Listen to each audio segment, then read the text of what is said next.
जगते रहो, सुबह हो गया है, जगते रहो। আরে, এ কিসের শব্দ? আমি মনে হচ্ছে আলা ভোলার গলা শুনতে পেলাম। না না, একবার বাইরে গিয়ে দেখি তো, সত্যি কি আমি ঠিক শুনলাম?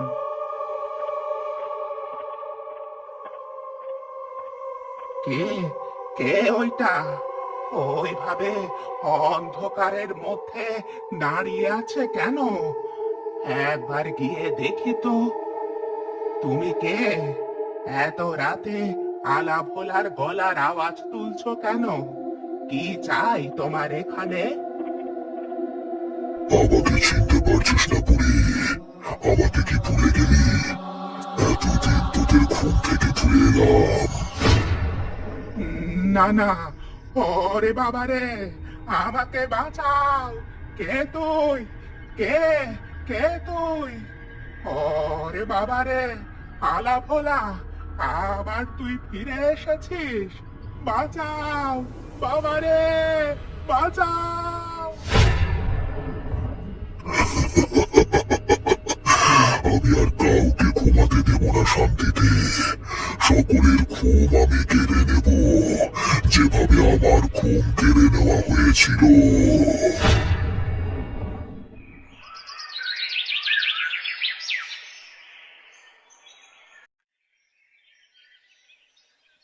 আরে সে কি? তাহলে এখনো ঘুম থেকে ওঠোনি নাকি? এত বেলা হলো, এখনো ঘুমোচ্ছ? এভাবে কেউ ঘুমোয়? সারাদিন কি কেবল শুয়ে কাটাবে নাকি? ওঠো, জল খাবার খাও। সকাল কখন হয়েছে তার খেয়াল আছে? গিন্নি, আরে একটু ঘুমাতে দাও না, কিছুক্ষণ পর আমি উঠছি। সে আবার কি কথা? শরীর খারাপ হলো নাকি? তুমি তো এত বেলা পর্যন্ত কোনোদিন ঘুমাতে না। কি হলো বলো তো তোমার? তুমি কানের কাছে চিৎকার করছো কেন? সকালবেলায় ঘুম থেকে উঠে তুমি যে একটু বাজারে যাবে, সেটাও কি আজকাল ভুলে যাচ্ছ নাকি? আরে তাই তো, সত্যি কত বেলা হয়ে গেছে আমি বুঝতেই পারিনি। তা বুঝতে পারবে কেন? সংসারের প্রতি তোমার তো কোনো দায়িত্ব নেই। সব দায়িত্ব একা আমার। আমি সবকিছু কাজ করে মরি আর কি। কি আর বলবো গিন্নি, ভোলাটা মরে যাওয়ার পর থেকে সবকিছু যেন পরিবর্তন হয়ে গেছে গ্রামে। আগে সকাল হলেই চিৎকার করে ঘুম থেকে উঠিয়ে দিত আমাদের, কিন্তু এখন তা তুমি যা বলেছো, কি থেকে যে কি হয়ে গেল কিছুই বুঝতে পারলাম না। লোকটা এইভাবে গলায় দড়ি দিল কেন? উপরওয়ালাই জানেন। আমি আর কি করে বলবো বলো? মন মেজাজও ভালো নেই, সেই কারণেই ঘুমাতে একটু দেরি হয়েছিল। দেখি একটু হাঁটাচলা করে আসি।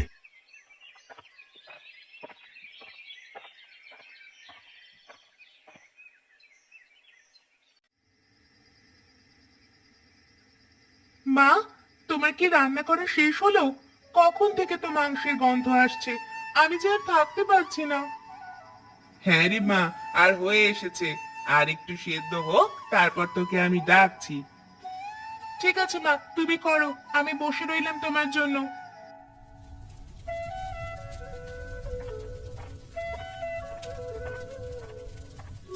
কই মা, মাংস দাও।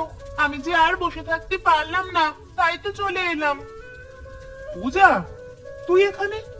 তোকে তো বললাম আমার হলে। তাও না মা, বসে বসে খাই একটা। আচ্ছা নে বস, তোকে আমি দিচ্ছি।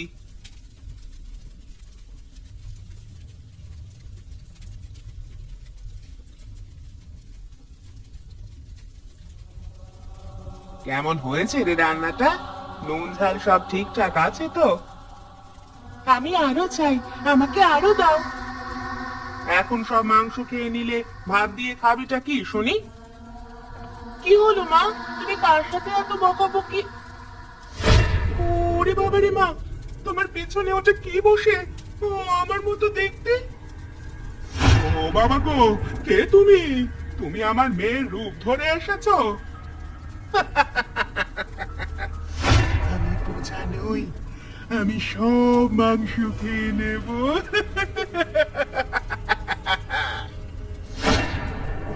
আমরা কি দেখলাম মা? ওটা কি ছিল? ভূত? এই সময় ভূত কোথা থেকে এলো? ওরে বাবারে, আমি একদমই বুঝতে পারিনি। আমি ভেবেছি তো তুই। মা, আমাদের একটু সাবধানে থাকতে হবে। ওই ভূত আমাদের ঘরে ঢুকে চলে এসেছে, তার মানে আমাদের বিপদ। আমরা দুজনে একা কি করব রে? আমাদেরকে যদি মেরে ফেলে?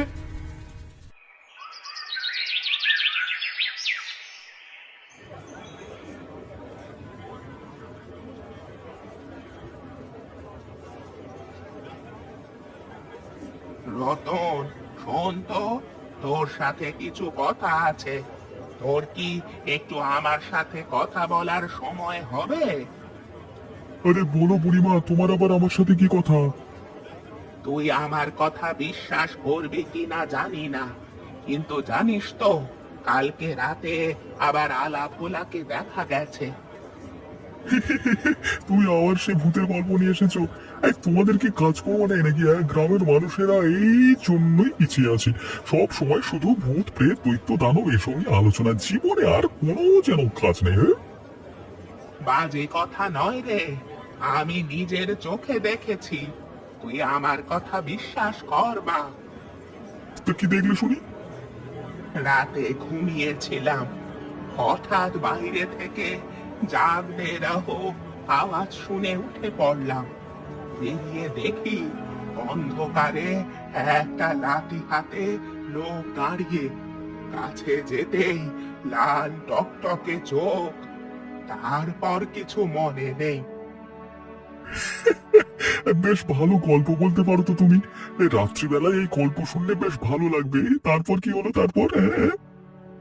তারপর আর কি, জ্ঞান ফিরে দেখি বাইরে পড়ে আছি, শরীর অবশ, প্রচন্ড জ্বর উঠেছে। বিশ্বাস না হলে আমার শরীরের অবস্থা দেখ। এসব তোমার বুড়ো বয়সের কল্পনা, নিশ্চয়ই স্বপ্ন দেখেছো। স্বপ্ন বলছিস? আমার শরীর খারাপ, এক রাত বাইরে পড়েছিলাম, জ্বর এসেছিল, এসবও কি স্বপ্ন? আরে ভূত প্রেত নাই বুড়িমা, আরে থাকে তো এ বাজারে। আমার মাছ আর আসতো না, সব ভূতেই খেয়ে নিত, যত সব উল্টো পাল্টা কল্পনা। তুই আমাকে যা ইচ্ছা তাই বলতে পারিস, তোরা একটু সাবধানে থাকিস। আমি তোদেরকে এই কথাটাই বলতে এসেছিলাম। ঠিক আছে ঠিক আছে, এখন যাও দেখি, আমাকে আবার ব্যবসা করতে দাও।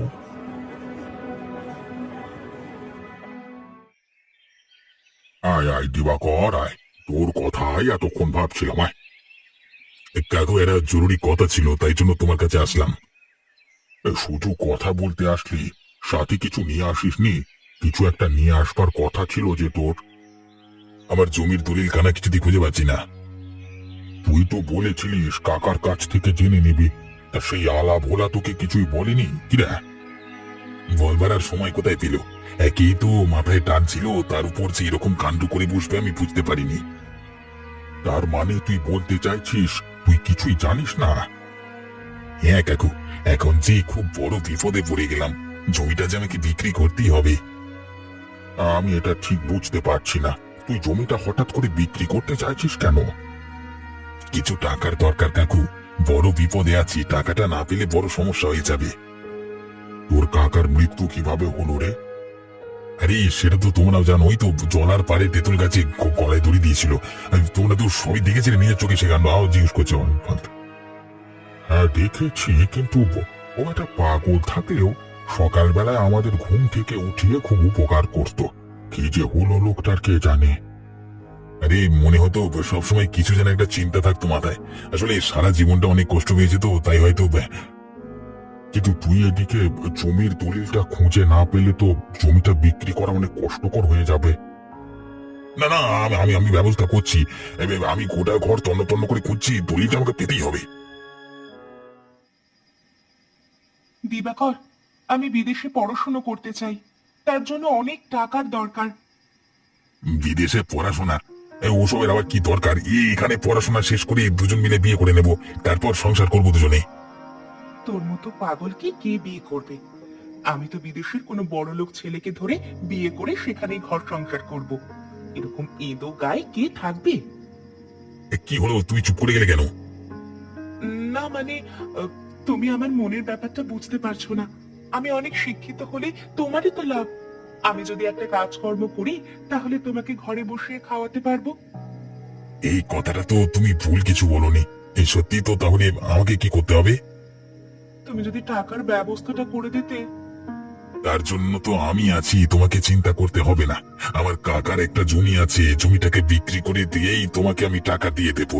এখন রাত হলো, তুমি এসো।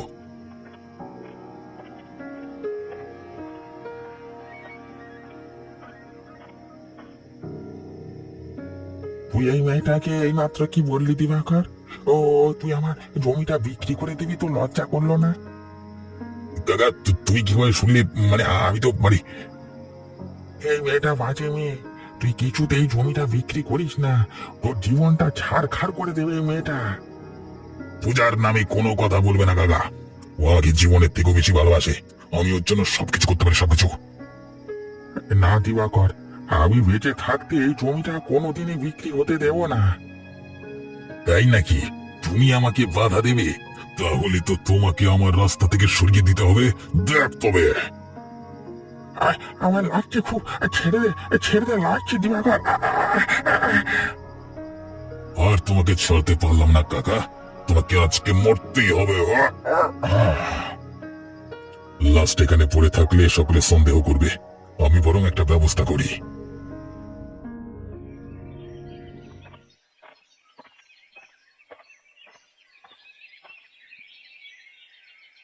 বাবু ব্যস্ত আছেন আপনি? আপনার সাথে কিছু কথা ছিল। আমাদের প্রচন্ড ভয় করতে শুরু করেছে। ভয় করতে শুরু করেছে? কিন্তু কেন, কিসের ভয় তোমাদের? কি হয়েছে কি? বাবু, আমরা না ভূত দেখেছি। আমাদের ঘরের ভেতরে ঢুকে এসেছিল। ভূত? কি বলছো? একেবারে ঘরের ভেতরে? হ্যাঁ নিশিকান্ত বাবু, আমাদের রান্নাঘরের মধ্যে একেবারে প্রবেশ করে গিয়েছিল। মায়ের হাতে তৈরি মাংস খাচ্ছিল বসে বসে। এই যে তাজ্জব ব্যাপার! কি হয়েছিল একটু খুলে বলো তো। আমি রান্নাঘরে রান্না করছিলাম, এমন সময় সে পূজার রূপ ধরে আসে। আমি প্রথমে বুঝতে পারিনি। তারপর আমার মেয়ে আসল পূজা ঘরের ভেতর প্রবেশ করার পর আমি ব্যাপারটা বুঝতে পারি। হ্যাঁ, তার চোখ লাল ছিল। আমাদেরকে দেখে সাদা দাঁত বের করে হাসছিল। কি ভয়ানক তার হাসিটা! আরে খুবই ভয়ানক ব্যাপার। এইভাবে রাতের বেলায় ঘরের মধ্যে ভূত প্রবেশ করা আমাদের গ্রামে তো এই ঘটনা প্রথম। হ্যাঁ নিশিকান্ত বাবু, আমরা ভয়ে আছি। কোনোদিন না আমাদের ক্ষতি করে দেয়। আমরা সেই ভয়ে আছি। হ্যাঁ, এখন আমাদের আপনি সাহায্য করুন। ঠিক আছে, আমি কিছু একটা ব্যবস্থা করছি। তবে তোমরা একটা কাজ করো, রাত হলে দরজা জানালা ভালো করে বন্ধ করে রাখবে। ভূত হোক অথবা চোর, কেউ প্রবেশ করা ঠিক নয় রাতের বেলাতে। হ্যাঁ, ঠিকই বলেছ। ওরা দুটো মেয়ে মানুষ একা থাকে, খুবই সাংঘাতিক ব্যাপার। আমার তো শুনেই গায়ে কেমন কাঁটা দিতে শুরু করেছে। ভয়েরই কথা গো। গ্রামের আশেপাশে কোনো তান্ত্রিক কেউ নেই যে তার কাছে যাব। এখন দেখা যাক কি উপায় করা যায়।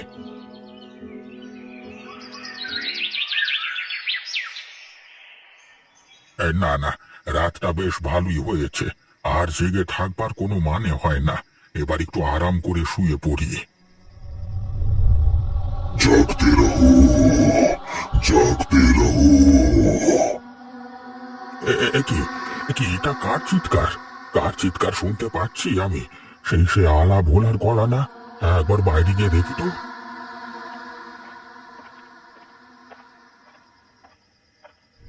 তুমি কে? আমি আলা ভোলা। আমাকে চিনতে পারছো না কাকা? সবাইকে আমাকে আস্তে আস্তে ভুলে গেছে। আলা ভোলা, তুই তো মরে গেছিস, তাহলে আবার এখানে আসিস কিভাবে? সেটার কারণ আছে। আমি তো কিছুতেই ঘুরে বেড়াতে পারছি না। যারা যারা আমাকে শেষ করেছে পরিকল্পনা করে, তাদেরকে আমি ছাড়বো না। আজকে তোকে মারবো। না না না না, আমাকে ছেড়ে দাও। আমি কি করেছি? আমি তো কিছুই করিনি। আমার কোনো দোষ নেই, আমাকে দয়া করে ছেড়ে দাও। গাউরি বধূ, ছেড়ে আমি কাউকেই দেবো না, তোকেও না। না না না, এবার সকলকে ধীরে ধীরে শেষ হতে হবে। কেউ আর বাঁচবে না।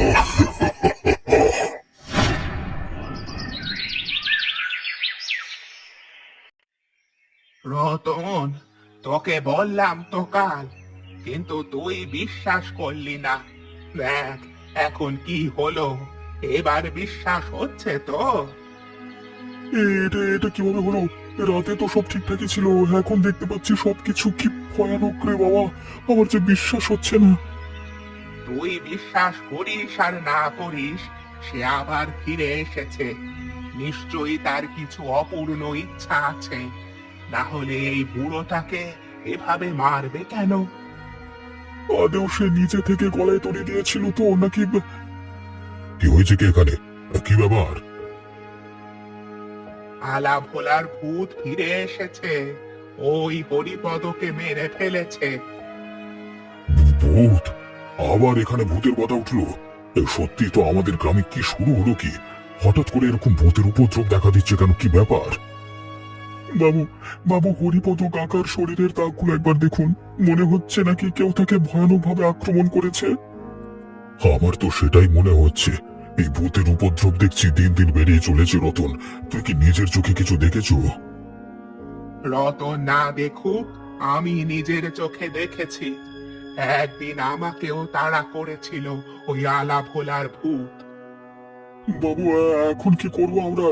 আমাদের নিজেদের জীবন নিয়ে সংশয় হতে শুরু করেছে। আমরা কি আদৌ বাঁচবো? কিন্তু প্রশ্ন হচ্ছে, আলা ভোলার ভূত এইভাবে আক্রমণ করে বেড়াচ্ছে কেন? সে কি চায়?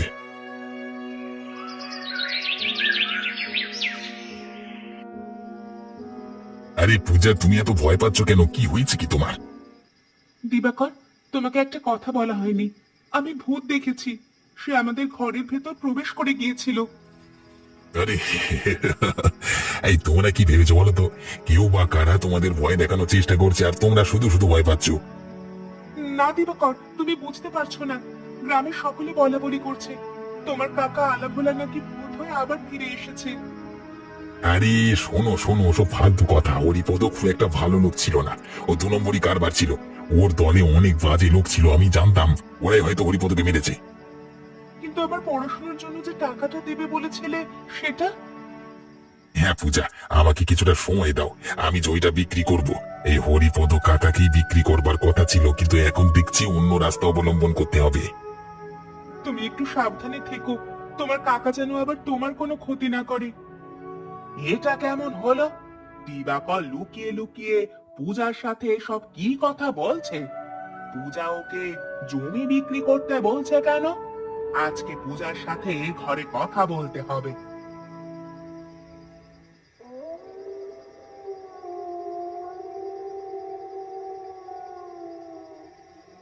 জাগতে রহো। ওরে বাবারে, ওই ওই আবার এসেছে ভূত। এবার মনে হচ্ছে আমাকে ছাড়বে না। অনেক দিন ধরেই আমার ঘরের সামনে ঘুরঘুর করছে। ওপরওয়ালা, আমাকে এর হাত থেকে বাঁচাও, আমাকে বাঁচাও ওপরওয়ালা। চিনতে পারলি না? আমি আলা ভোলা। তুই তো অনেক আগেই মারা গেছিস শালা, কিন্তু তুই আবার কি জন্য এখানে ফিরে এসেছিস? বিচার চাই, প্রতিশোধ চাই। প্রতিশোধ নিতে আমি আবার ফিরে এসেছি। প্রতিশোধ? কার ওপর? আমি তো তোর কোনো ক্ষতি করিনি রে, তাহলে তুই আমাকে? ওই দিবাকর একটা বিশ্বাসঘাতক। কি করেছে ও? আমার ভাইপো একটা বিশ্বাসঘাতক। ওর লোভের কাছে আমার জীবন শেষ হয়েছে। আমি জমিটা বিক্রি করতে দিইনি বলে ওই আমায় মেরে ছুড়িয়ে দিয়েছে গাছে। সে কি? আমার প্রথমেই অনেক সন্দেহ হয়েছিল। আমি জানতাম তুই নিজে থেকে এমন কাজ করতে পারিস না। এই অন্যায়ের বিচার করতে আমি ফিরেছি। আমি দিবাকরকে ছাড়বো না। তুই আমাকে সত্যিটা জানিয়ে ঠিক করেছিস। আমি এরপর গ্রামের মানুষদেরকে ডেকে ডেকে বলতে পারবো ওই শয়তান দিবাকরের কর্মকাণ্ড। আজকে রাতেই তোকে শেষ করবো। আমি চললাম।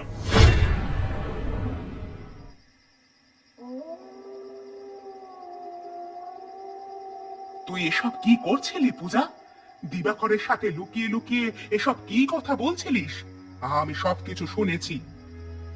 মা, আমি তো কিছু ভুল করিনি। আমি আমার ভবিষ্যৎ ঠিক করতে চাই মা, আর দিবাকর আমি সাহায্য করছে। দিবাকর? যে লোক নিজের কাকাকে দেখতে পারতো না, সে তোর কি উপকার করবে? কে কাকে দেখতে পারতো না আমার দেখবার প্রয়োজন নেই।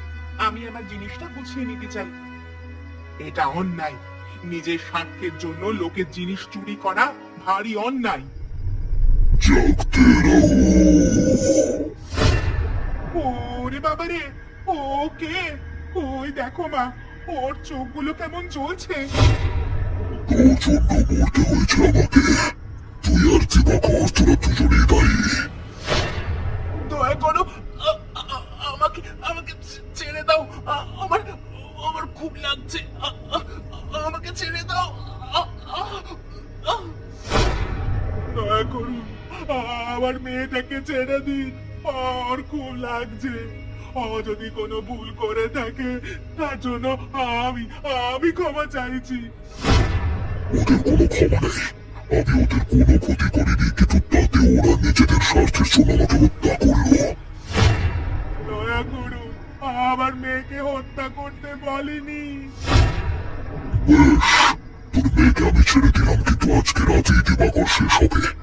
এই সুযোগ দিলাম, তোদের মতো বিশ্বাসঘাতকদের আজ নয়।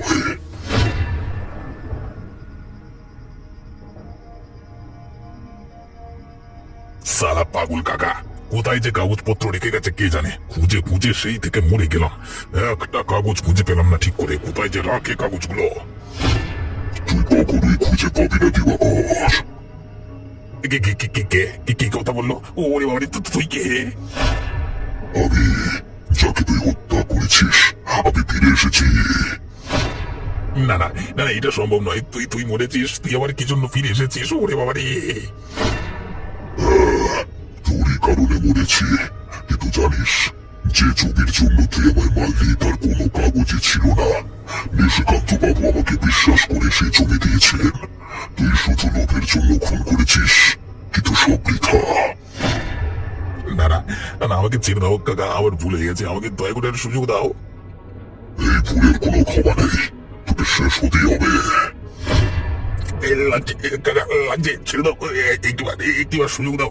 কোনোদিন আমার প্রতিশোধ শেষ হলো। এবার আমি এখান থেকে চলে যেতে পারবো। আমি আর এখানে আসবো না। এই জীবন আমার বৃথা গেল। মানুষকে সারা জীবন সাহায্য করেও আমি পাগল অপবাদ পেলাম। এখন মুক্তি।